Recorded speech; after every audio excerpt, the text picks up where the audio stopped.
알겠습니다. 신약은 한마디로 이야기하면은 구약의 성취입니다. 그래서 구약의 성취가 신약이다. 이거를 우리가 알아야 되는데 구약을 알지 못하면은 신약의 척도가 너무나 낮아요. 주님 이쪽으로 오실까? 이쪽으로.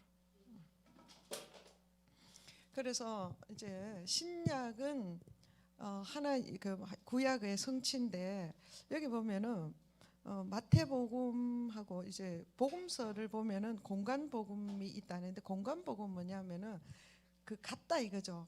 위치가 같다 이런 거예요. 그래서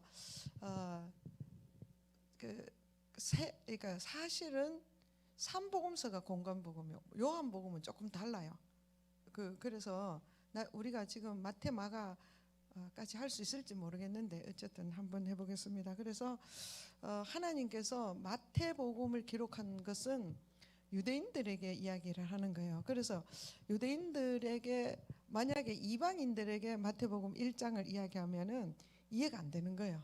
그렇잖아요. 근데 유대인들에게는 마태복음 1장이 굉장히 중요한 거예요. 그래서 여기 보면 아브라함과 다윗의 자손 이래놨는데 이렇게 보면은 그러니까 이렇게 보는 게 원어적으로는 어떻게 되어 있는가 하면은 아브라함의 자손과 다윗의 자손 이래 됐단 말이에요. 그러니까 이 말은 무슨 말인가 하면 지금 구약 신약은 성취라 그랬죠. 그래서 아브라함과 다윗의 계보 이렇게 돼야 되는 거예요. 아브라함은 뭐예요? 아브라함은 언약이에요. 언약. 다윗은 뭐예요? 왕권을. 그럼 예수님은 언약대로 오셨고 왕으로 오신다. 이게 유대인들의 이야기. 그러니까 언약은 뭐예요? 구약이죠. 그들은 구약이 뭐를 약속했습니까? 메시아. 이사야서도 보면은 뭐 처음에 창세기 3장에 보면은 여자의 후손, 그다음에 처녀의 아들, 처녀에게 잉태된다. 그러고 또 그 베들레헴에서 태어난다. 뭐 그 메시아를 약속한 그 메시아가 아브라함의 자손이다 이 말이에요. 이 메시아가 아브라함의 자손이어야 된다는 거죠. 그게 그래 구약이 성취되는 거. 그러면 다윗의 계보, 아브라함과 다윗의 계보가 돼요. 다윗은 뭐냐? 왕권으로 예수님이 메시아로 오는데 왕으로 오신다는 거예요. 유대인의 왕. 그래서 예수님이 십자가 지실 때도 유대인의 왕 죄패를 그렇게 썼습니다. 그래서 아브라함의 자손과 이렇게 되는 거야. 아브라함과 하면 안 된다겠죠. 뭐가 있어야 된다겠어요? 아브라함의 자손과 다윗의 계보 이렇게 돼요. 아브라함의 자손이 누구요? 아브라함 자손, 언약의 자손, 그죠? 아브라함과 이삭과 야곱에게 언약했던 그 하나님. 그러면서 그 계보는 뭐냐면 족보다 이런 말이죠. 그래서 시작하는 거예요. 아브라함과 이삭이 야곱, 야곱이 유다 그러면 이제 생각나죠. 며느리 다말에게서. 그래 이제 지금 그 사람을 쭉 보면은 구약을 우리가 제대로 알면은 그 사건들이 다 생각이 나는 거예요. 사람 이름을 보면 그럼 아브라함의 내용이 우리 머릿속에 스쳐 지나가야 되겠죠. 그러면은 이삭은 누구였나? 이삭은 하나님 바쳐진 순종. 그럼 야곱은 이제 막 라반한테 가서 고생하고 뭐 쭉 이야기 있잖아요, 그죠? 야곱의 생애 쭉 이렇게 유다는 아주 특별했죠. 며느리 다말. 그래서 유다는 다말에게서 베레스와 세라를 낳고 이제 이게 그야말로 역사예요. 그들의 한 사람 한 사람의 역사를 기록해 놨습니다.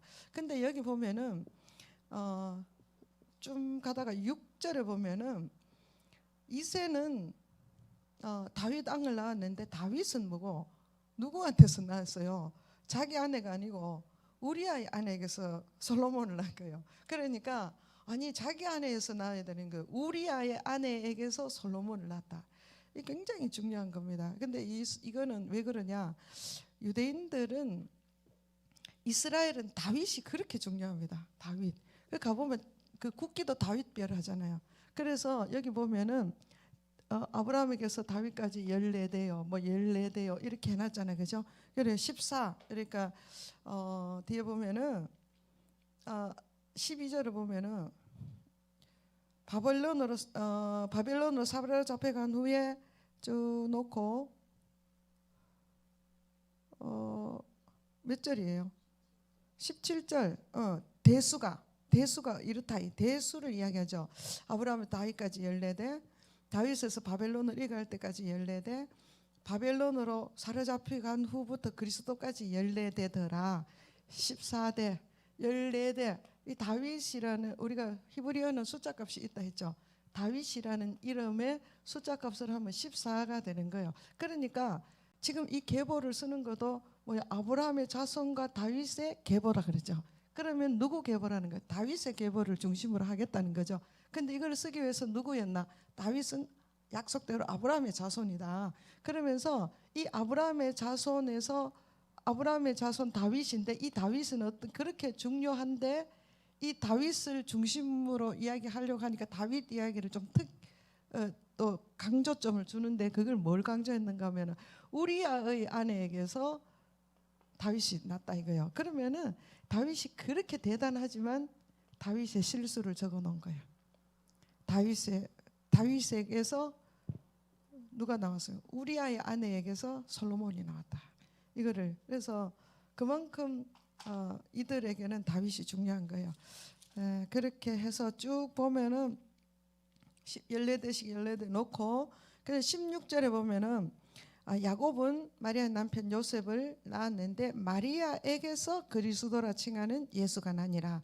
이거는 다 계보가 어땠습니까? 전부 다 남자로 쭉 나오다가 마리아에게서, 그럼 마리아는 누구요? 여자잖아요, 그죠? 그 여자에게서 예수가 났다. 요거는 창세기 3장 15절 말씀을 성취하는 거죠. 처녀에게 보라, 처녀에게 그 여자의 후손이 온다. 메시아, 여자의 후손이에요. 여자의 후손. 마리아가 여자의 후손이죠. 다른 사람은 남자의 후손이에요, 그죠? 다 남자의 후손들입니다. 아브라함, 이삭, 야곱 쭉 남자의 후손들이죠. 그런데 여자의 후손으로 예수가 났습니다.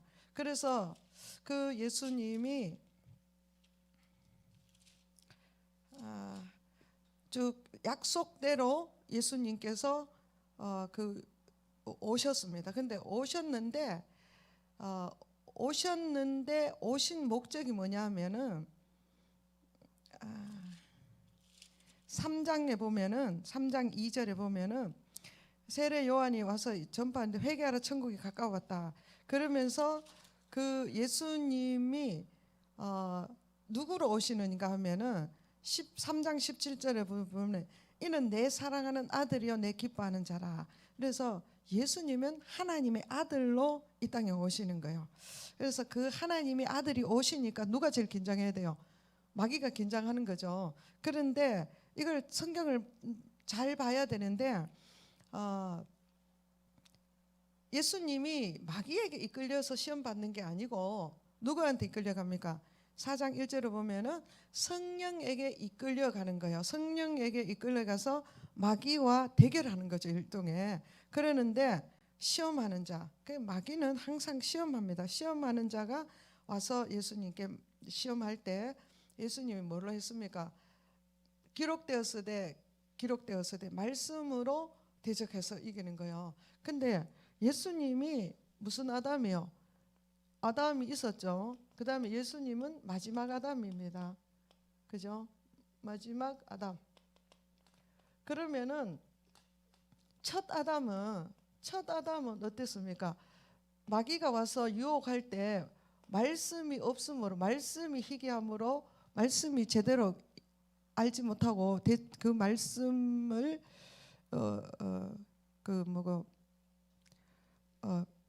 삭제하고 더하고, 그러니까 하여튼 말씀이 정확하지 못함으로 말씀으로 이기지 못한 거예요. 그런데 예수님은 마귀가 시험하고 유혹할 때 뭐 했습니까? 말씀으로 이긴 거예요. 말씀으로 이김. 그래서 우리는 뭐요? 지금은 구약이 있는 게 아니고 우리는 뭐요? 신약이 있는 거죠. 그 우리는 뭘로 이겨야 됩니까? 말씀으로 이겨야 되는 거예요. 율법으로 이기는 게 아니에요. 말씀으로 이겨. 그러면은 마귀를 이기는 방법은 뭐요? 말씀으로 해야 되는 거예요. 근데 이 말씀도 한번 보세요. 이렇게 예수님이 말씀으로 기록되었을 때, 그래서 사람이 떡으로만 살 것이 아니고 하나님 입으로나 말씀으로 살아야 된다. 그러니까 그래, 이제 그거를 인정하면서 그럼 너는 그러면은 말씀으로 대적하니까 네가 하나님의 아들이라는 것을 알겠다. 근데 네가 하나님의 아들이라는 거 한번 증명해 봐라. 이렇게 이야기를 하는 거예요. 그러면서 네가 하나님의 아들이거든. 뛰어내려라. 이게 뭐요? 말씀을 가지고 나오니까 말씀 적용을 엉뚱한테 하는 거예요. 그 여기 보면은 네가 발이 돌에 부딪히지 않게 한다. 이거 원어는 어떻게 모든 것에 아니 그 킹제임스 번역인 그렇게 놨어요. 모든 것에 돌에 부딪히지 않게 한다 이렇게 놓은 거예요. 그건 말이 안 되죠. 그러니까 구약을 인용을 하는데 시편 91편 인용을 하는데 거기에 인용할 것이 아니죠. 그러니까 그러니까 인용해야 할 때를 안 하고 엉뚱한 데를 인용을 하는 거예요. 그죠? 그래서 그러니까 말씀을 이거는 변개시키는 게 아니라 거기에 합당하지 않는 말을 거기에다가 적용을 하는 거죠. 그러니까 예수께서 말씀하시기를 하나님 시험하지 마라 그렇게 이야기하는. 그러니까 네가 내게 그러면은 이제 본색을 드러내는 거죠. 말씀으로 대결하면서 이제 마귀의 본색이 뭡니까? 마귀의 본색은 자기가 경배받는 거예요. 그렇죠? 그래서 처음에는 뭘로 시험하는가 하면은 지금 예수님이 40일 굶어서 근데 지금 제일 필요한 거 지금 제일 급하게 필요한 것으로 사람을 유혹하는 거죠. 지금 배고프니까 떡 만들어 가지고 먹어라 이렇게 이야기하는 거예요. 그 예수님이 떡 만들 수 있는 능력이 없으면은 이렇게 시험하지 않습니다. 예수님은 돌덩이로 떡을 만들 수 있는 것을 마귀가 아니까 이야기하는 거예요. 만약에 마귀가 내한테 와서 네가 돌덩이를 떡덩이에 되게 먹어라 이런 시험을 아예 안 하는 거예요. 아예 못 할 줄 아니까. 그런데 예수님이 할 수 있는 것을 시험하는 거죠. 그럴 때 눈에 보이는 것을 이거 말은 뭡니까? 떡으로 눈에 보이는 것으로 눈에 보이는 것에 집중하게 하는 거죠. 그런데 예수님이 대답이 뭐냐 하면은 사람이 떡으로만 살 것이 아니고 그래 눈에 보이는 것으로만 사는 것이 아니라 하나님의 말씀으로 사는 존재다. 아까 우리가 행복 이야기했죠. 그런 거예요. 그러니까 그러면은 다른 영역으로 또 가져가는 거예요. 마귀가. 우리가 그렇습니다. 한쪽 영역을 이기면 또 다른 영역으로 가져가는 거예요. 그럼 다른 영역이 뭡니까? 예수님의 존재가 뭐냐? 하나님의 아들이거든요. 그 네가 하나님의 아들 그래 좋다 그래. 하나님의 아들이면은 하나님의 아들인 것을 증명해라 이거요. 아니 내가 하나님의 아들이면 그 자체가 아들이로 끝나는 거지 증명할 필요가 있어요. 그 내가 엄마의 아들이다 딸이잖아요. 그러면 내가 엄마의 딸이라고 막 증명해야 될 이유가 있어요? 없잖아요. 뭐 아들이면 아들인 거예요. 자녀면 자녀인데. 근데 마귀는 늘 너무나 확실하고 분명한 것을 가지고 도전하는 거예요. 이거 그래서 말도 안 되는 것을 가지고 도전하는 거죠. 그래서 네가 하나님의 아들이거든. 실제로 그 부추기는 거죠. 하나님의 아들이면 뭐든 할 수 있잖아요. 그래서 그렇게 하는 거예요. 그래서 하나님 말씀이 대답이 아주 중요합니다. 하나님께서 말씀해 주 너희 하나님을 시험하지 마라. 내가 하나님의 아들이면 끝이지. 그걸 왜 시험하냐 이거죠. 시험하지 마라. 그러니까 결국은 이런 모든 중간에 이런 이야기들을 하는 것은 왜 그렇게 하는가? 자기가 경배받으려고 하는 거예요. 마귀가. 그래서 만일 마귀는 거짓말하지 않습니다. 높은 데로 올라가서 모든 것을 다 보여주는 천하의 만국을 다 보여주는 거예요. 보여주고 네가 만약 내게 이렇게 경배하면 이거 다 주겠다. 얼마나 마귀가 말하는 게 어리석은 건지 몰라요. 하나님이 땅의 만국보다 하나님은 우주 만물이 하나님 것인데 땅의 만국을 보여주고 자기 것을 보여주고 내한테 경배하면은 내가 이 모든 것을 다 주겠다 이렇게 이야기하는 거예요. 그러니까 예수님이 이 자기 본색을 딱 드러내니까 예수님께서 사탄아 물러가라 이렇게 이야기합니다. 그러면서 본질을 이야기합니다. 경배 대상은 누구라는 거예요? 오직 하나님뿐이다. 이걸 지금 이야기하는 거예요. 그러면서 이제 예수님께서 회개하라 천국이 가까웠다. 이제 뭐가 예수님이 오셔서 마귀를 물리치고 그 다음에 천국이 가까워. 천국 백성 이제 천국이 왔다 이거죠. 그래서 천국이 왔는데 천국에 들어갈 자는 회개해라. 그래서 회개해서 천국에 들어가는데 들어간 자의 삶은 어떤 삶을 살아야 되느냐? 팔복을 이제 산상수훈 예수님이 직접 천국 백성으로 살아가는 법을 이야기한 거예요. 그래서 마태복음은 산상수훈만 제대로 알면은 이건 이제 복음서는 다 된 거예요. 그런데 우리가 이 말씀을 볼 때 심령이 가는 이제 복음서에 보면은 아니 저 팔복을 보면은 우리가 하나님께서 우리에게 준 8가지 복이라 했는데 사실은 8가지 복이 아니라 만복을 다 주셨어요. 그런데 예수님이 직접 복이라고 이렇게 살아라고 하시는 명령을 우리가 자세히 봐야 됩니다. 그래서 심령이 가난한 자는 복이 있다. 여기는 심령이라는데 원래 그 킹제임스 보면은 영이 가난한 자가 복이 있다 이런 뜻이에요. 영이 가난하다. 그래서 영이 가난한 자는 복이 있다. 왜? 천국이 그들의 것이다. 영이 가난한 자들 가난하다는 것은 모자라고 궁핍한 거 아니에요. 그러니까 채우려고 하는 마음이 생길 거 아니에요. 근데 뭐 넉넉하면은 채우고 싶은 마음이 없는 거예요. 아기가 막 배부른데 엄마가 막 젖 주면 먹지 않잖아요. 그러나 아이가 배가 고프면 젖을 주면 막 촉촉 빠른 것처럼 우리가 영이 가난하면 배가 고프면은 하나님을 찾게 되게 있다는 거죠. 영이 우리의 인간의 영은. 그래서 영이 가난한 자는 천국이 그들의 것이다. 갈급해서 찾는 자에게 사모하고 찾는 자에게 하나님이 나타나신다 했죠. 그래서 천국이 하나님의 나라가 그들의 것이다. 그리고 애통하는 자가 복이 있다. 이 말은 애통한다는 것은 뭐냐면은 자기가 죄인인 것을 알고 고통하는 거예요. 난 참 죄인이구나. 이걸 아는 자. 그것 때문에 고통하는 자를 복이 있다. 이렇게 애통한다 이 말이에요. 그런 자들은 왜? 하나님께서 직접 위로하신다는 거죠. 위로하신다. 온유한 자는 온유하다 이 말은 뭐냐면은 모든 것이 하나님께 맡기는 것. 이게 온유한 자라 그럽니다. 땅을 기업으로 받을 수 있다. 그렇게 이야기를 합니다. 그러면서 또 의에 줄이고 목마른 자. 의에 줄이고 목마른 자는 뭐냐면은 세상에 불의한 것 이런 것 때문에 탄식하고 우는 자. 계시록에도 그 이야기 나오죠. 그래서 세상이 너무나 악해서 너무 애통해. 세상이 이렇게 악해진 것에 대해서 애통해 우는 자, 그들을 위해서 우는 자들을 하나님이 이마에 인을 치라 이렇게 이야기했어요. 그런 것처럼 이거 의에 줄이고 목마른 자는 그들이 배부를 것이다. 이말 그들의 넘치는 삶을 살 것이다 이렇게 하는 거예요. 그 다음에 긍휼히 여기는 자는 복이 있다. 긍휼이 뭐냐면은 긍휼히 여기는 자 이랬는데 사실은 긍휼을 베푸는 자예요. 이거는 윤리적으로 윤리적 도덕적인 이야기예요. 그러니까 다른 사람에게 이렇게 베푸는 자겠죠. 그냥 긍휼을 베푸는 자는 복이 있는데 왜?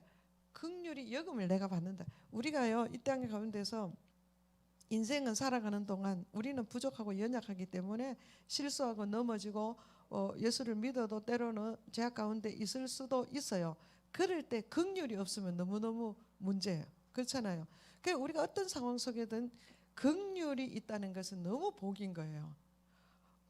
그 하나님이 불쌍히 여기서 사랑해 주는 게 긍휼히 여기는 거 아니에요. 긍휼히 여길 때 소망이 있는 거죠. 그래서 저는 가끔 기도할 때 국가를 기도할 때도 그럽니다.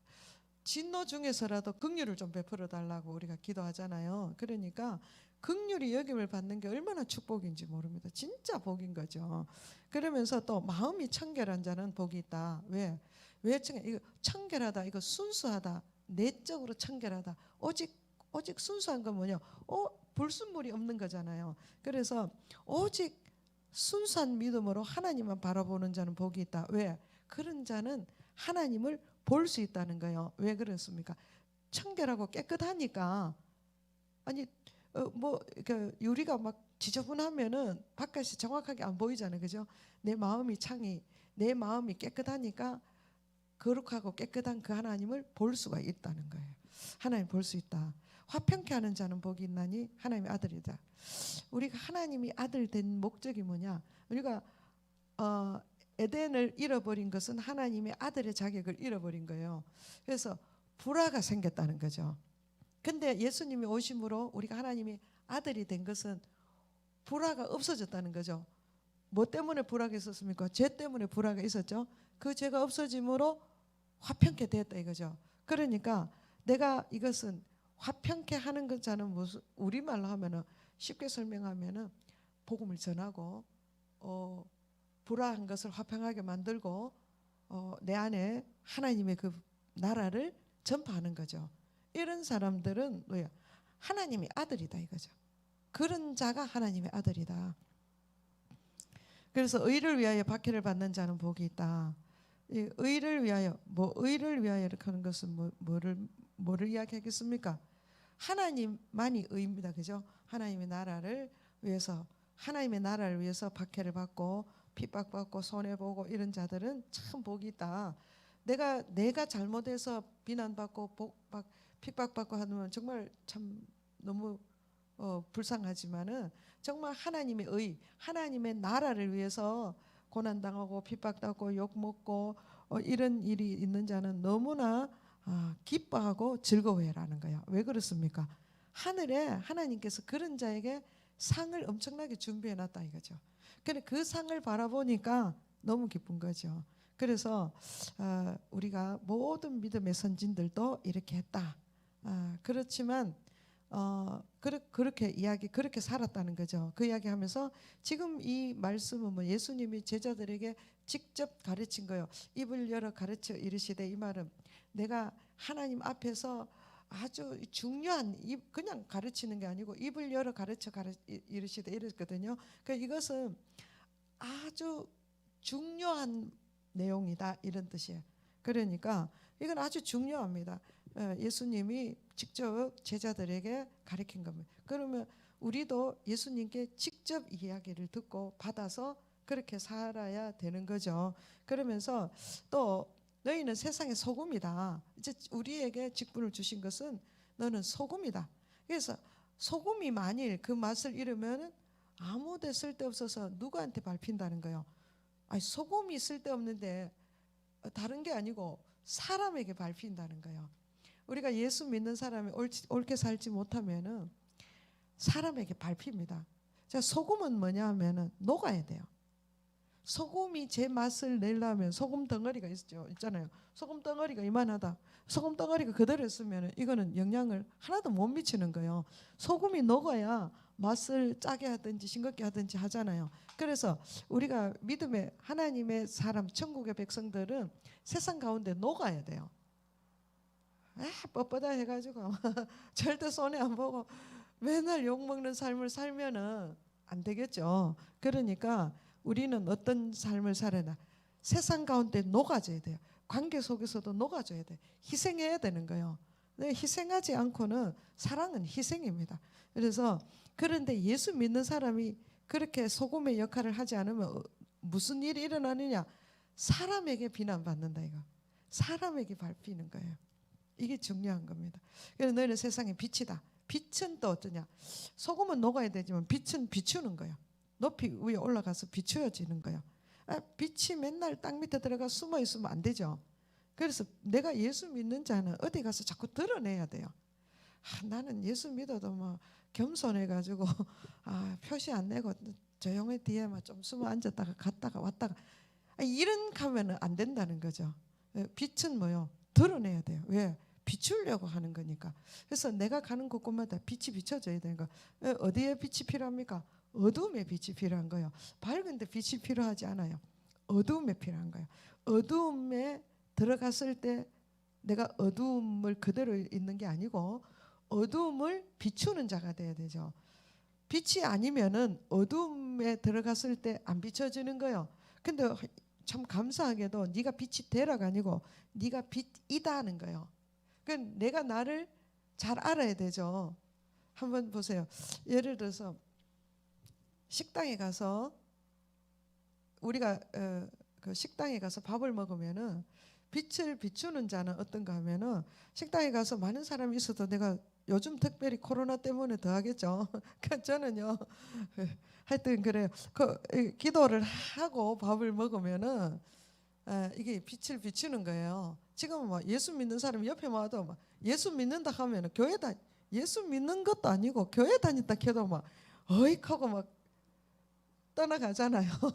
놀래가지고 제가 여기 집 보러 갔는데 요 교회에서 왔다 가니까 막 사람이 기절하고 막 밀어내는 거예요. 막 들어도 못하게 하는 거예요. 교회에서 왔다고 막.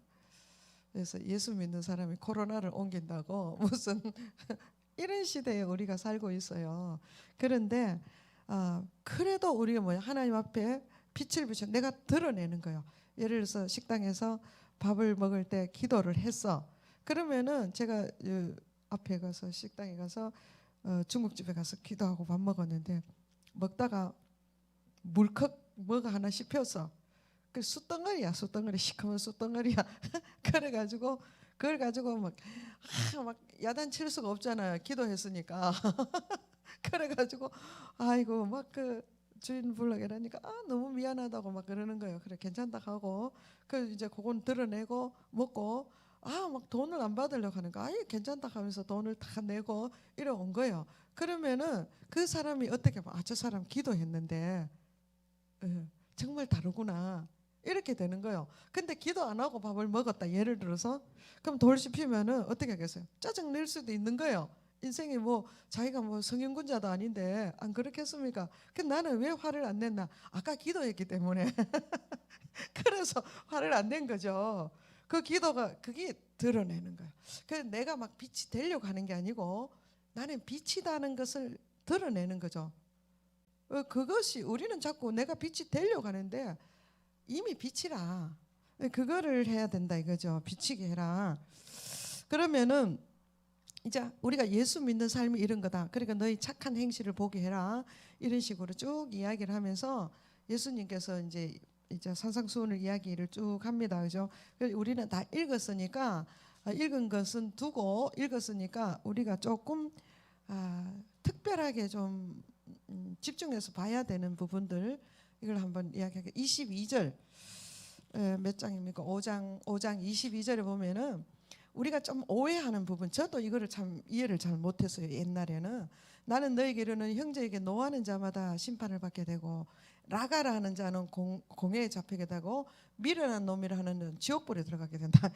이거 뭐 심각한 거잖아요. 이게 노하는 자는 우리가 알죠. 그런데 라가라 이 말은 바보 이런 뜻이고 미련한 놈 이런 게 이제 미련하다 이게 뭐냐면은 성경에서 미련하다 이 말은 하나님이 없다 이런 뜻이에요. 네 안에는 하나님이 없다 이렇게 말하면 얼마나 그렇잖아, 그죠? 하나님을 없다고 이야기하는 거예요. 그러니까 아주 어리석다, 머리가 텅 비었다, 너는 멍청이다.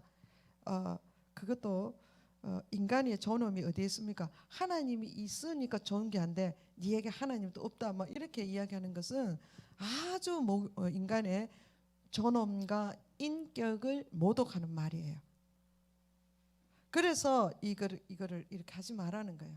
우리는 이걸 쉽게 우리가 바보야 이렇게 욕하는 거 이런 것을 그 가볍게 여기면 안 된다. 왜 그러냐? 그것이 인격의 모독을 받으면은 그렇게 하면 안 된다는 거죠. 그 여기서 우리가 말한 바보야, 미련한 인간 이렇게 이야기하는 우리나라의 개념이 아니고 지금 마태복음은 유대인들에게 썼는 거잖아요. 그 유대인들의 그 문화와 개념을 알아야 된다는 거죠. 그러니까 그들에게 너는 머리가 텅 비었고 사람이 쓸모가 없고 네 안에는 하나님도 없다. 이렇게 이야기하는 게 라가라, 미련한 놈이라는 거. 라가라 이런 거 바보다. 빈 껍데기다 이게. 껍데기고 그 안에 하나님 없다 이 말이죠. 예. 그 다음에 또 한번 보면은 우리는 43장 그러니까 5장 43절 보겠습니다. 내 이웃을 사랑하고 원수를 미워하라. 지금 이거는 누구에게 있다는 거예요? 구약의 이야기죠. 그 구약의 이야기인데 저 이거 저기도 저 전도사님 저 좀 꺼도 될 것 같는데 내가 불 오히려 뭐 꺼도 되겠죠? 좀 더운 것 같아요. 오늘 뭐 진짜 날씨가 많이 날씨가 많이 푸겠는 것 같아요. 그래서 이거 지금 유대인들에게 그런 그 구약을 이야기하는 거 아니에요. 그래서 네 이웃을 사랑하고 내 원수를 미워하라. 이게 뭡니까? 구약의 율법이다. 그런데 예수님이 뭐라? 나는 너희에게 이르노니 너는 원수를 사랑하며 너희를 박해하는 자를 위하여 뭐하라 했어요? 기도해라. 이거요. 그러니까 원수를 대하는 태도가 어떻게 해야 되는가 하면은 사랑하고 끝나면 안 돼요. 다른 데 보면은 사랑하고 기도하고 끝나면 안 돼. 축복까지 해야 돼. 그래. 왜 그렇게 했습니까? 아니, 원수는 미워해야 되지. 원수를 어떻게 그렇게 사랑하고 축복하고 막 해야 됩니까? 예수님 하나님은 우리에게 원수 갚는다. 이 원수라고 이야기 결정하는 거고 원수 갚는 거고 이건 다 뭐요? 판단, 심판에 있는 거 아니에요, 그죠? 그러니까 너는 원수야. 넌 내가 원수를 갚아야 돼. 이건 다 심판하고 판단하는 거예요. 이거는 하나님이 우리에게 주신 영역이 아니에요. 하나님은 창세기 1장에 보면 뭐 쭉 만들고 보시기에 좋았더라 이러면 좋았다고 판단할 수 있는 분은 오직 하나님 한 분밖에 없는 거예요. 기준이 하나님이 기준해서 하나님 보시기에 좋아야 되는 거죠. 그런 것처럼 이 원수도 내가 원수라고 이야기했는데 하나님 보시기에 원수가 아닐 수도 있잖아요. 그죠? 그래서 그것도 있지만은 원수를 갚지 말라는 것은 원수를 위해서가 아니고 나를 위해서다. 그래서 원수 갚으려면은 내가 막 할렐루야 하면서 원수 갚지는 않잖아요. 그 원수를 갚으려면 내 마음부터 상해야 되는 거죠. 내 마음부터 악해야 되는 거야. 그러니까 누가 먼저 지금 손해를 봅니까? 원수 갚으려 하는 마음 자체가 이미 나는 패배자인 거죠. 그래서 원수를 사랑하면 어떻게 되겠어요? 원수가 상태가 어떠지? 내가 사랑하면 내 마음에 사랑을 하는데 기쁨이 없고 사랑할 수가 없잖아요. 그래서 사랑하는 마음이 내게 있으면 이미 승리해버린 거예요. 그러니까 원수에 대해서 내가 원수 갚고 싶은 마음이 안 생기는 그 자체가 이미 승리했다는 거죠.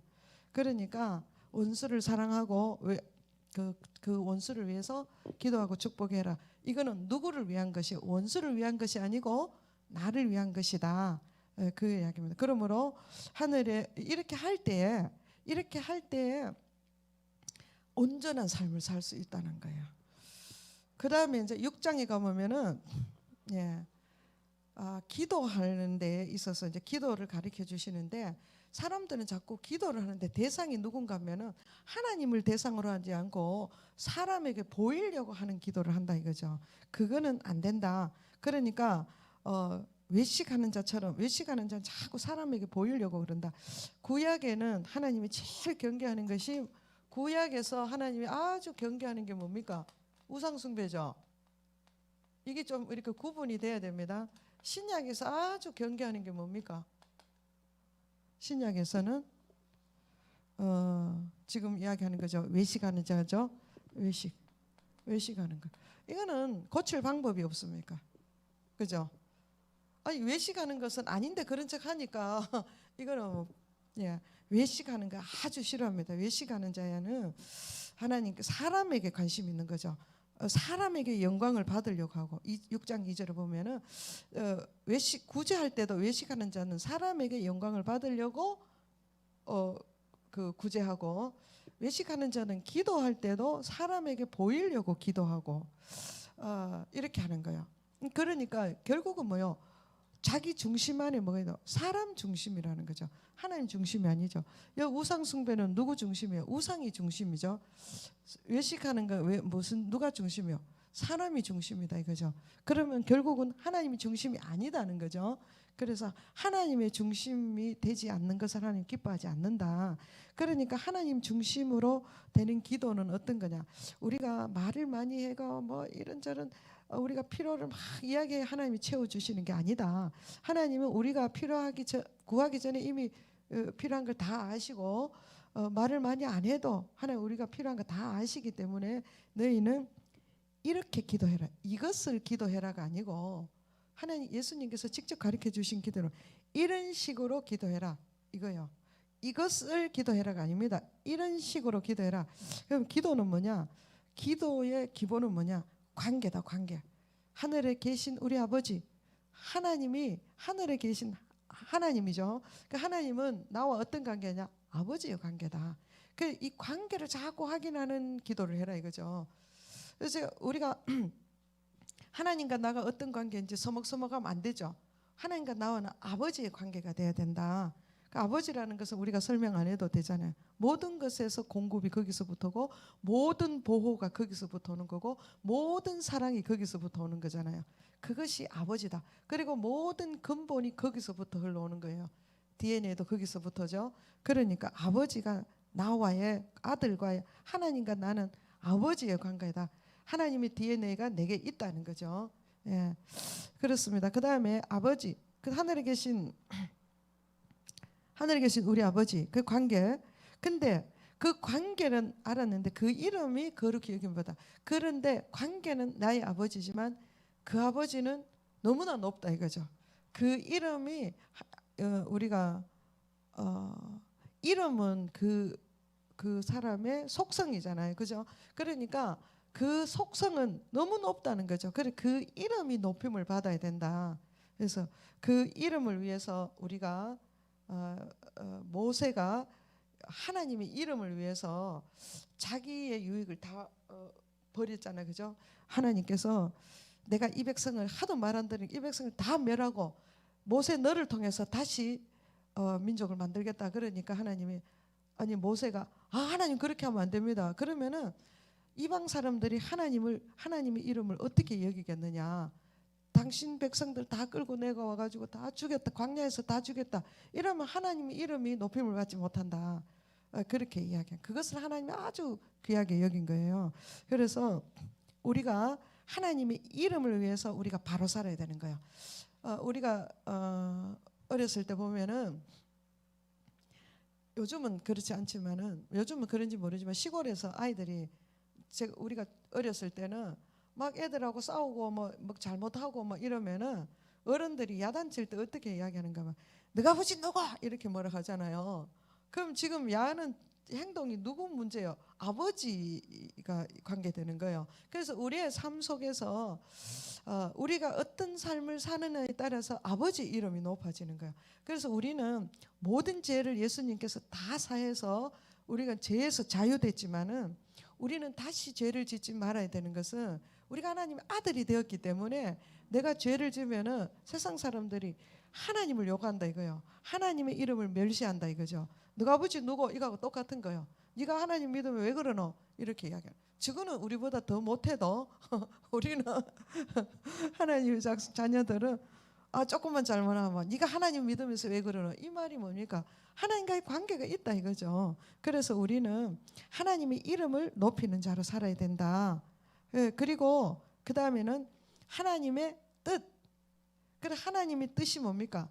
하늘에서는 이루어져서 그게 하나님의 나라야. 하나님의 나라 이걸 안식이라고 이야기도 하는데 하나님의 나라가 이 땅에도 이루어져야 된다는 거예요. 그럼 이 땅은 누가 차지하고 있어요? 마귀가 차지하고 있죠. 창세기 보면은 막 첫째 날을 막 빛이 있으라가 하나님 말씀대로 하니까 빛이 있었고 보시기에 좋았고 둘째 날, 셋째 날, 넷째 날 쭉 하나님 보시기에 좋았는데 둘째 날은 하나님 보시기에 좋았다라가 없어요. 성경에 보면은 그 없는데 이거는 왜 그래? 둘째 날은 뭐 만들었어요? 궁창을 만들어서. 궁창이 뭐요? 하늘이죠. 그 마귀들이 쫓겨나가 어디 있어요? 공중권세 잡은 자로 있잖아요, 그죠? 그 이 공중권세 잡아서 땅에 모든 이거를 자기 나라로 마귀의 나라로 세상 나라로 만들잖아요, 세상 나라. 그죠? 세상 나라가 되죠. 이것을 뭐로 하는 거예요? 하나님이 이 세상 나라를 하나님의 나라로 만드는 것이 하나님의 뜻이에요. 왜 그런가 하면 이것을 회복이라 하는데, 잃어버린 에덴을 어떻게 잃었습니까? 하나님이 주신 이 기쁨의 동산 에덴, 이거를 죄로 인해서 마귀가 이 죄로 인해서 하나님 나라 잃어버렸잖아요. 그래서 공중 권세 잡아서 땅을 다 차지했지만은 하나님 결국은 이걸 다시 회복하는 거예요. 이게 하나님의 뜻이다 이거예요. 그러니까 하나님이 일을 해라. 하나님의 일은 뭐예요? 사람의 일, 하나님의 일 또 나오죠. 나중에 보면은 하나님의 일은 예수를 믿는 게 하나님의 일이에요. 예수님을 믿는 것이 하나님의 일이에요. 그래서 예수를 믿는 사람이 많아지면 뭐 어떻게 된다는 거예요? 하나님의 나라가 확장이 되는 거죠. 그래서 하나님의 뜻은 뭐냐? 하늘에서는 모든 하나님의 나라가 에덴은 되어 있지만은 이 땅에는 마귀들이, 공중권세 잡은 마귀들이 차지하고 있다. 그래서 이 땅이 하나님의 나라가 되는 것이 하나님의 뜻이다. 그걸 이야기하는 거예요. 그 우리가 기도할 때 뭐를 기도해야 되느냐? 관계를 기도해라. 관계가 누구야? 아버지다. 우리는 아버지와 아들 관계다. 그죠? 그 다음에 이 아들이면은 이름을, 아들이면은 아버지 이름을 높여라. 그죠? 그 다음에 뭡니까? 그 다음에 아버지 아들이면은 아버지의 뜻을 알아라. 그 뜻이 뭐냐? 하나님의 나라가 되는 거죠. 이렇게 하는 거예요. 이거 하나님의 나라를 위해서 우리가 먹든지 마시든지 뭘 하든 주의 영광을 위해서 해라. 이게 다 하나님의 나라를 위해서 내가 무엇을, 하나님 내가 오늘 또 살아가는 때에 참 복음 전하는 자로 살게 하시고, 내가 무엇을 하든지 하나님 나라 확장하고 죽어간 영혼들을 살리고 어둠에 있는 자를 빛으로 댕기고 옳은 대로 인도하는 삶을 살게 해달라, 그런 거겠죠. 그러니까 하나님이 기도할 때 이거 기도해라. 다른 거는 다 이미 하나님께서 너희가 구하기 전에 이미 다 안다. 근데 너희들이 기도할 때 이것을 기도해라, 이것을. 그리고 너를 위해서는 뭐요? 우리를 위해서는 오늘 일용할, 요 이야기했죠. 오늘과 오늘날의 차이가 24시간과 오늘의 차이를 이야기했죠. 오늘날은 24시간 날에만 필요한 거예요. 근데 오늘은 매일매일 오늘이 있잖아요. 그죠? 그때에 필요한 모든 것, 오늘에 내가 살아가는 동안에 필요한 모든 것, 예를 들어서 뭐 오늘날 그러면 오늘 필요한 시장에 가서 얼마 사야 되고 병원에 가는 거 얼마하고 뭐 이런 거 해가지고 얼마, 이게 오늘날이에요. 그 오늘은 뭐냐면 내가 사업을 하면은 사업에 필요한 얼마, 뭐 10억이 뭐 10억, 또 뭐 얼마 내가 나눌 수 있는 자이면 내가 누구를 도우려면은 하나님 내가 지금 50만 원이 필요합니다. 이런 거 오늘 또 일용할 양식을 위해서 내가 3만 원이 필요하고 뭐 이런 것이 여기 오늘이에요. 오늘. 그래서 오늘 필요할 양식, 여기 보면은 성경에 오늘 우리에게 일용할 양식 이렇게 해놨어요. 오늘 날이 아니고. 그래서 우리가 뭐를 구해야 되냐? 일용할 양식을 구해야 되는 거예요. 왜? 우리는 아주 이 땅에 살기 때문에 이 양식을 가지고 뭐를 해야 돼? 하나님 나라 확장에 써야 되니까, 필요하니까 하나님께 구해야 된다. 그러니까 뭐 예수 믿는 사람이 꼭 맨날 돈 달라고 그런 이야기 하면 되나? 아니요. 하나님 구하라 했습니다. 필요한 거, 복음을 위해서 나의 삶 풍성한 삶. 이미 우리에게 하나님은, 예수님이 이 땅에 오신 것은 천국이 뭡니까? 지질이 가난한데 천국이다. 이거는 말이 안 되잖아요. 천국인데 누리고 차지하는 건데, 그러면 필요한 만큼 주셔야지. 하나님 이미 주신 거예요. 그래서 이거를 구해라. 그리고 또 문제는 이 사람이 살아갈 동안에는 우리는 어디에 삽니까? 하나님 백성이지만 땅에 살아. 땅에 누가 있습니까? 마귀가 있으니까. 마귀가 하는 무기는 뭐예요? 마귀의 무기는 죄입니다. 죄. 그래서 우리를 자꾸 죄를 짓게 하는 거예요. 그러니까 우리에게 죄 지은 자를 우리가 사해 준 것 같이 우리 죄를 사해 달라. 그래서 죄 문제는 어떻게 하는가 하면, 우리의 모든 근본적인 죄는 누가 해결했습니까? 예수님이 십자가로 해결을 했습니다. 그죠? 그러면은 관계에 있어서 죄가 있다 이거죠. 사람과 사람의 관계. 그러면은 죄를 용서를 하는데 누가 먼저 하라했어요? 내가 먼저 해야 돼요. 내가 먼저 다른 사람을 용서해라. 그러면 하나님께서 내 죄도 용서해 주신다는 거예요. 이게 아주 중요합니다. 이거. 그래서 죄는 우리가 지금 누구한테 이야기하는 거예요? 예수 믿는 사람한테. 그 예수 믿는 사람은 죄를 용서할 문제에 있어서는 네가 내한테 사과를 해야지 내가 용서하지, 이런 개념이 없어야 돼요. 그렇잖아요. 요 성경 보면은 그러면 이렇게 하기가 쉽다는 거예요, 어렵다는 거예요? 어려운 거예요. 그래서 기도하라는 거예요. 이렇게 살기가 굉장히 어려운 거예요. 그래서 예수님이 기도해라, 기도하면 의하겠다는 거예요. 하나님께서 도우신다는 거죠. 나는 용서가 안 되는데 하나님이 함께 하시면 용서가 되어버린다는 거죠. 그렇기 때문에 기도해라. 그리고 또 마귀들은 죄 문제도 있지만은 뭐하게 우리가 죄 안 지으면은 시험에 빠지도록 하는 거예요. 이걸 유혹이라 하게 돼요.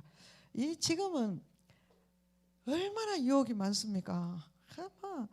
눈만 뜨면 막 유혹이 쫙 깔려 있습니다. 그렇기 때문에 우리가 기도하지 않으면 나도 몰래 유혹이 이미 넘어가 있는 거예요. 그러니까 시험에 들지 않도록, 유혹에 빠지지 않도록 하나님 도와주시오. 이런 것을 기도해라, 이렇게 이야기를 하는 거예요. 그러면서 물질 문제에 있어서는 보물을 땅에 쌓아두지 마라. 정말 하늘에 쌓아도 그게 진짜 성공이다. 땅에는 언제 뺏길지 모른다. 그러나 하늘에 쌓아둔 거는 영원히 뺏기지 않는다. 이제 그 말씀을 하시는 거예요. 그러면서 우리는 이 땅에 사는들 염려는 어떻게 하라는 거예요? 완전히 집어치워라. 왜? 염려를 해가 네가 뭔가 하나를 키를 한 잔은 늘리거나 머리털 하나 희고 검게 네가 할 수 있으면 염려해라. 근데 할 수 없다 이거예요. 그러니까 이 염려는 하나님께 맡기고 뭐요? 기뻐하고 감사하고 구하고 그렇게 살아라. 그러면서 또 염려하는 그 시간에 뭐 하라는 거예요? 먼저 그 나라 그 일을 구하라. 그리하면 이 모든 일을 더해 주신다. 내일 일을 위하여 염려하지 마라. 그 염려는 언제 합니까? 내일 이 다음을 염려하는 거지. 지금은 염려하는 게 아니잖아요, 그죠? 눈에 보이니까. 그러니까 그러니까 내가 할 수 없는 영역을 내가 가져가지 마라, 이런 뜻이에요. 예. 그러면서 이제 7장에 비판하지 마라. 비판하지 말아야 되는 이유는 이거는 우리에게 주신 영역이 아니에요. 하나님의 영역. 마귀는 어때요? 하나님의 자리에 들어가서 마귀가 된 거잖아요. 이거 비판하는 거는 내가 하나님의 자리에 올라가는 거와 똑같습니다. 그 비판할 때 기준이 한번 보세요. 비판할 때 기준은 언제나 내 생각을 중심으로 해서 비판을 하지 하나님 말씀으로 중심으로 해서 비판하는 사람이 없어요. 그럼 비판이 되지도 않아. 하나님이 또 원수도 용서를 했는데 원수도 사랑하라고 용서는 누구부터 이렇게 했노? 이렇게 보면요, 말씀에 대입해 보면은 하나도 심판할 게 없어요. 근데 내 기준으로 보면 저것이 그냥 이래가지고 용서가 안 되는 거죠. 그러면서 7절 아주 중요합니다. 구하라. 구하면은 주시고 찾으면 찾아낼 것이고 두드리면 열린다. 이 말씀을 우리가 원어적으로 에이테이테, 제이테이테, 크레이테이테를 이야기했죠. 제이테이테는 구하라 주신다. 이 말은 구하는 것은 그야말로 기도하는 거예요. 하나님 이거 필요합니다. 이게 구하는 거예요. 이거는 뭐 종류가 다른 게 아니고 점진적인 것이에요. 내가 예를 들어서 구하라. 나는 시험을 그러니까 합격하기를 원합니다. 그죠? 요거는 하나님 내가 지금 어느 대학교 내놨는데 합격하기를 원합니다. 이거 구하는 거예요. 그러면은 뭐요? 그러면 하나님 주신다는 거죠. 그러면 찾으라는 뭐예요? 찾으라는 이 합격을 하기 위해서 찾아내야 되는데 이거는 열심히 공부를 해야 되죠. 공부 안 하고 뭐 계속 합격을 기도하고 앉아 있으면 안 된다. 찾아내야 돼. 그러면 열린 두드리라는 뭐예요? 그러니까 찾으면은 열심히 공부하게끔 해준다, 그죠? 지혜를 준다는 거죠. 두드리라 이 말은 두드리는 것은 문이 열리라고 두드리는 거 아니고 열릴 때까지 성취될 때까지 끝까지 해라 이거죠. 그러니까 인내를 가지고 끝까지 이루어질 때까지 바라봐라. 이게 이런 것입니다. 그러니까 받을 때까지 확신을 가지고 계속 기도해라는 거예요. 그 우리는 여기서 자꾸 끝내보잖아요, 그죠? 중간 이어서 구하고 열심히 했는데 못 기다리는 거죠. 기다리는 것까지 자기 손에 올 때까지 기다리는 것입니다. 이렇게 그 다음에 이제 제자들을 하나님 예수님께서 제자들을 예수님이 하나님의 나라를 확장하는 방법이 지금도 예수님의 방법으로 해야 됩니다. 예수님은 어떻게 하는가 하면은 세상을 하나님의 나라로 만드는 딱 12명이 필요한 거예요. 그래서 12명만 하는 거예요. 왜 그렇습니까? 모든 사람에게 그렇게 하는 게 아니고 12명에게서 해서 세상을 변화시키는 거죠. 그래서 지금도 마찬가지예요. 많은 사람을 하려고 하는 것이 아니라 그 12명이 뭐를 해야 되는가 하면은 예수를 증언하는 거예요. 증언. 우리가 12명 수가 많다고 부흥하는 게 아니에요. 그 작은 수라도 증언을 할 수 있으면 되는 거죠. 증인, 증언, 증인, 증거. 그래서 증거하는 삶을 살아야 돼요. 지금 교회가 예수를 증언하고 증거하지 않는 거예요. 그래서 우리가 사람이 많은 게 중요한 게 아니고 정말 예수를 증언하고 증거하며 사는 자가 되어야 된다. 그래서 그렇게 하면은 12명이 아주 예수님이 12명을 가지고 세계를 정복했잖아요. 지금도 그렇게 할 수 있다고 봅니다. 그래서 증인의 삶을 살아야 된다. 그러니까 이걸 가지고 이걸 강조해서 여호와의 증인이 있는데 그들을 보면 정말 증인 되려고 삶이 진짜 정결하고 거룩해요. 그들은 이제 도덕적인 걸 워낙 강조하니까. 그래서 우리는 은혜를 강조하니까 자꾸 우리가 좀 세상 사람들에게 비도덕적인 부분들이 좀 많이 있잖아요. 그래서 우리도 은혜 안에 있으면은 은혜를 나타내는 증인되는 삶을 살아야 되는 것입니다. 그 다음에 제자, 그 다음에 우리가 요한 12장 안식일에 대해서 조금 보겠습니다. 안식일에 유대인들은 안식일을 오해해서 안식일이 뭡니까? 안식일은 창세기에 보면은 일곱째 날에 하나님이 일을 마치시고 일곱째 날에 복을 주셔서 그죠? 이 날을 복을 주셨어요. 그 날을 복을 여기서 하나님이 안식하셨다. 쉬었다 아니고 안식하셨다 이렇게 나와요.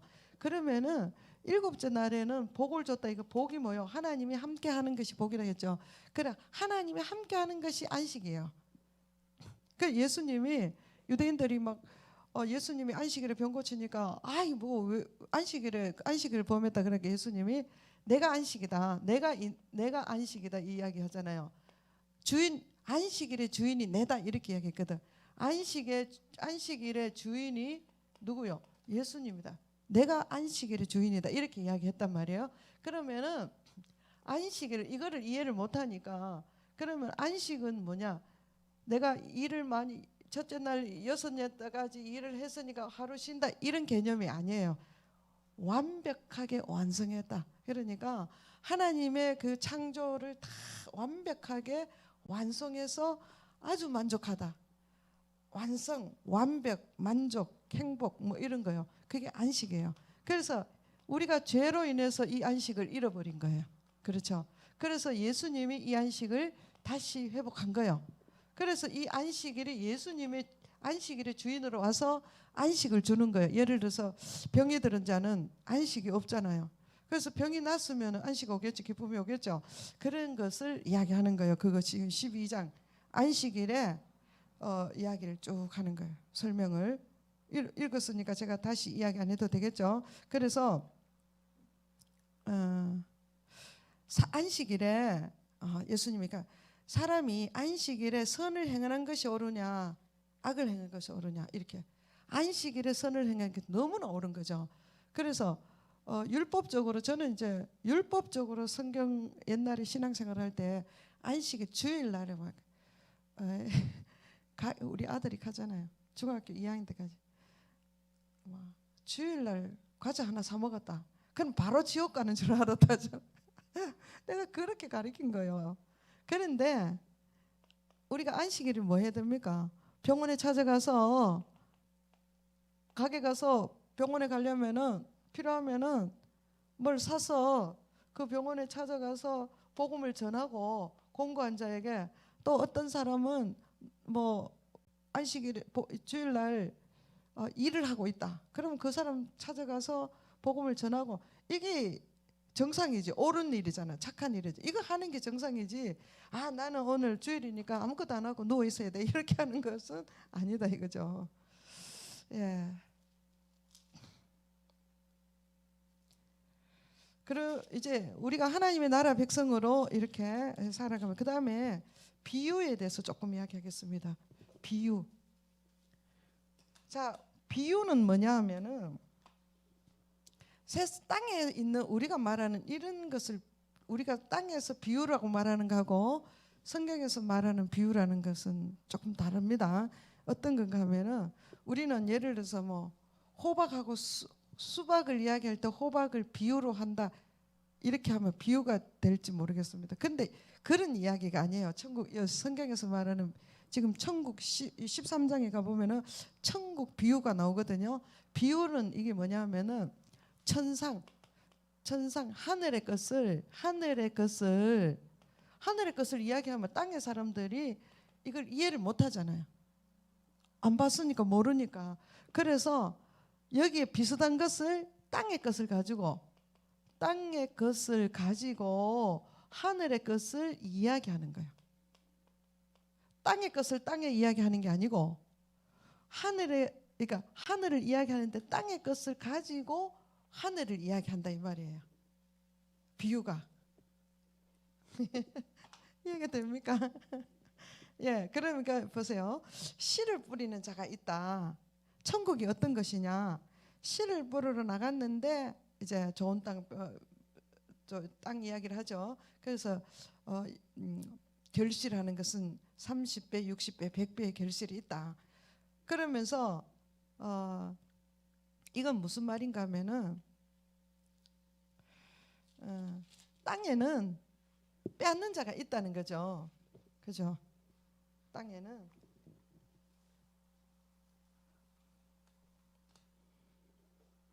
밭 비유 제가 이야기했죠. 이 밭이야, 밭. 밭인데 이제 이 밭의 모양이 씨를 뿌리는데 길가에 떨어졌다 그러면은, 아니 씨를 뿌리는데 왜 길에다가, 이게 밭 밖에가 길이겠죠. 그래요? 밭이 있고 길이 있겠죠. 아니 농부가 씨를 뿌리면 밭에 뿌려야 되지 길에 뿌리지는 않잖아요. 근데 이 밭 속에 길이 있다는 거죠.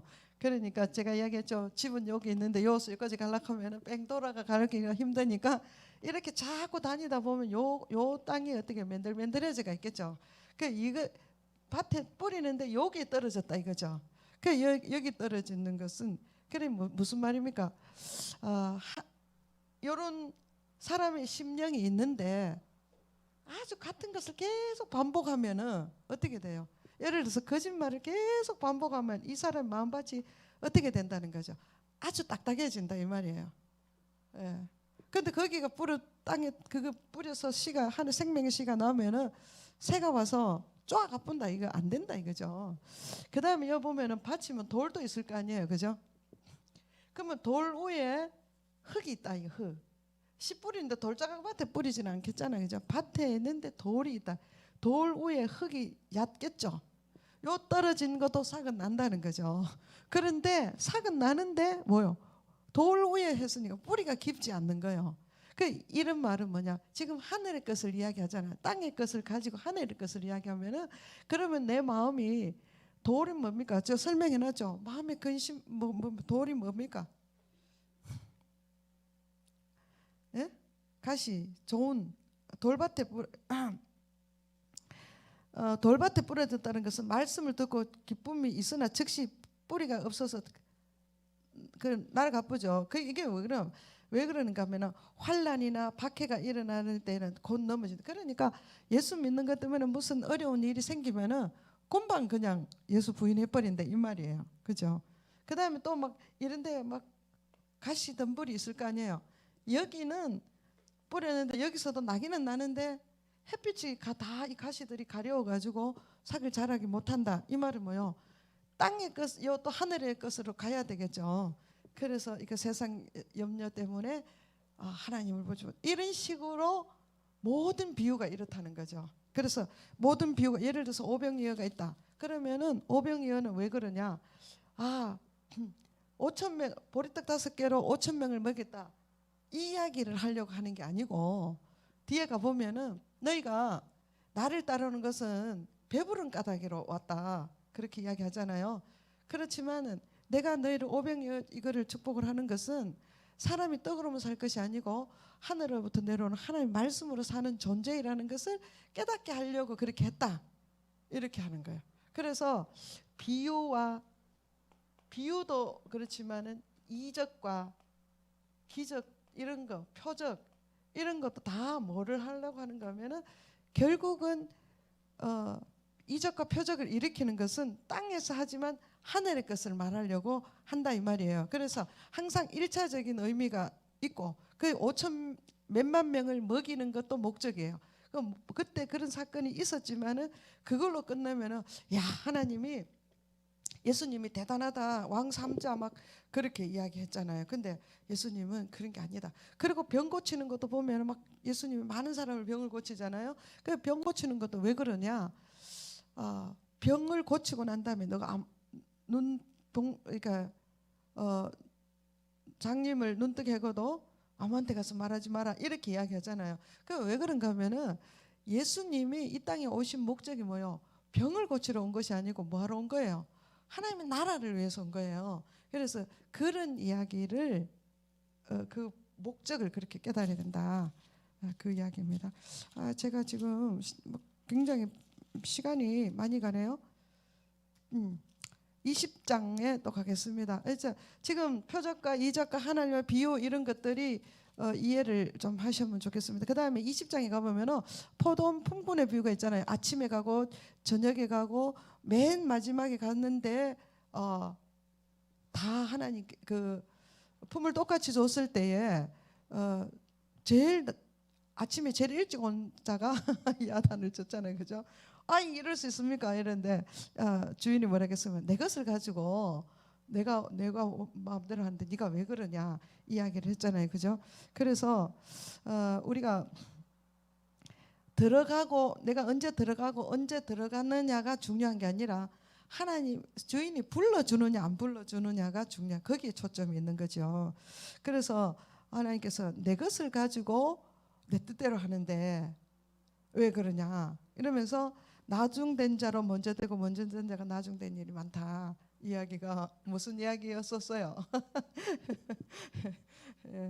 참 제가 이거는 우리가 하나님의 뜻을 모르면은요 아무리 많은 예수님을 믿든지 오래돼도 아무 상관이 없는 거예요.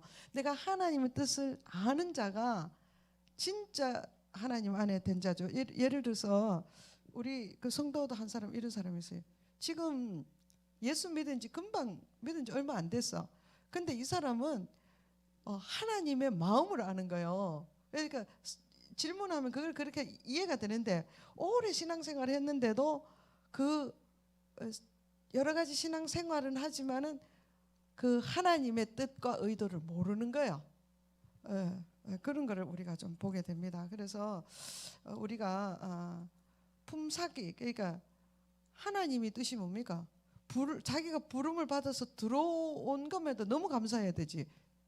내가 일찍 와서 오늘 하루 종일 일했는데 자기 중심으로 보는 게 아니라 하나님이 나를 불러준 것에 대해서 감사해야 되는데 왜 저 사람은 내하고 비교하고 왜 내가 더 많이 했는데 왜 나는 더 많이 안 줘? 나의 가치를 자꾸 생각하는 거죠. 내가 얼마나 했다. 중심이 내 중심이에요. 내가 얼마나 했다. 내가 이렇게 했는데 내 중심이 되면 뭐가 됩니까? 비교가 됩니다. 그러나 하나님이 중심이 되면 뭐요? 은혜가 되고 감사가 되는 거죠. 은혜와 감사를 아는 자가 진짜 하나님의 나라의 백성입니다. 그래서 이와 같이 나중된 자로 먼저 되고, 그러니까 나중된 자도 나중되냐 먼저 되냐 이게 중요한 게 아니라 하나님 뜻을 아느냐, 하나님 은혜 안에 있느냐, 그것을 감사하느냐가 굉장히 중요한 거죠. 그래서 그다음에 또 예루살렘 혼인 잔치에도 또 있습니다. 22장 혼인 잔치에 여기도 보면은 핵심은 뭐냐면은 하나님께서 천국에 불렀어요. 불렀는데 천국은 이것도 마치 이것도 비유입니다. 불렀는데 천국에 들어갈 때는 천국 잔치에 들어갈 때 필수품이 뭡니까?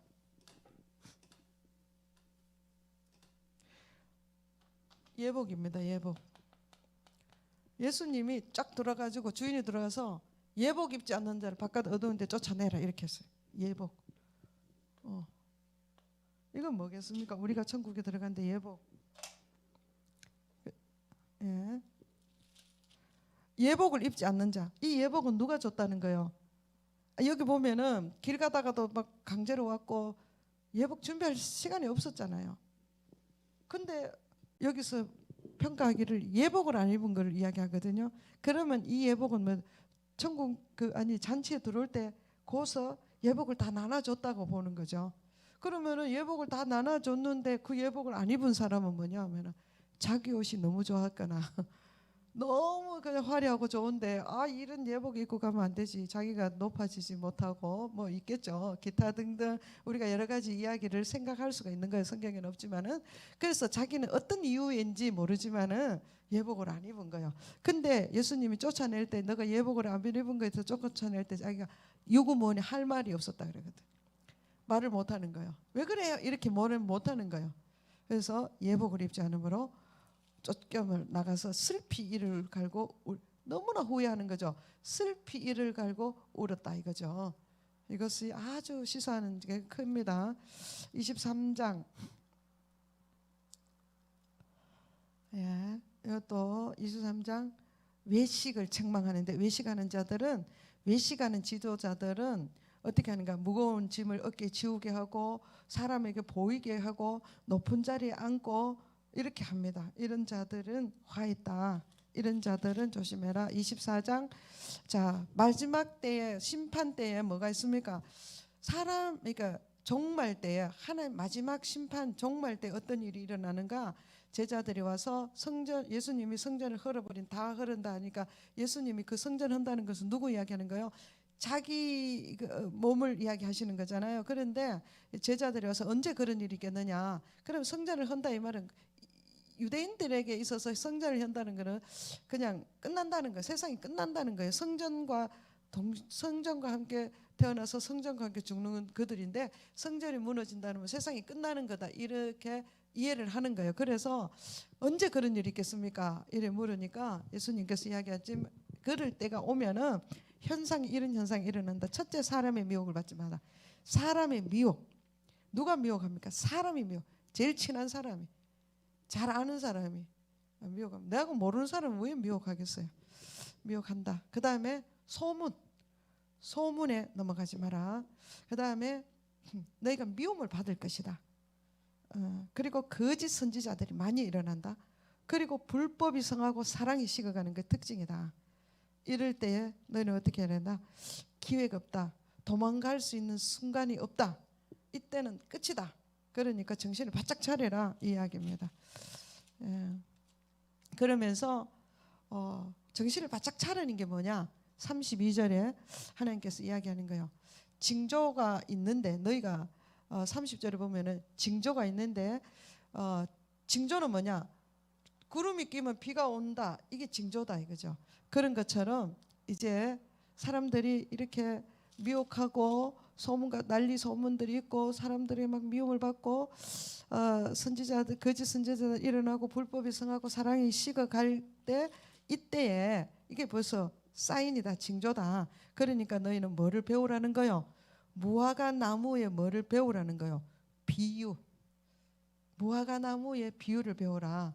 무화과 나무가 어떻게 그 가지가 연화해지고 잎사귀를 내면 여름이 가까운 줄 알아라.